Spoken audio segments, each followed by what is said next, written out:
এত কষ্ট করে দিনরাত পরিশ্রম করে আপনি ইনকাম করতেছেন, তাও আবার অসৎ পথে।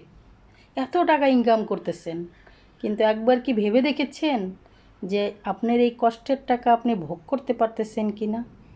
এই টাকা কারা ভোগ করতেছে? আপনার ফ্যামিলি, আপনার ফ্যামিলির যারা আছে সবাই ভোগ করতেছে। কিন্তু আপনি কি ভেবে দেখেছেন যে আপনার এই পাপ কি তারা ভোগ করবে?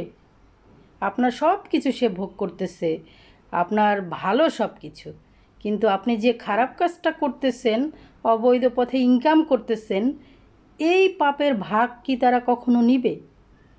একটা কথা মনে রাখবেন, দুনিয়ার সব কিছু মিথ্যা হয়ে যাইতে পারে, কিন্তু আপনি মরে যাবেন এইটা কিন্তু মিথ্যা না।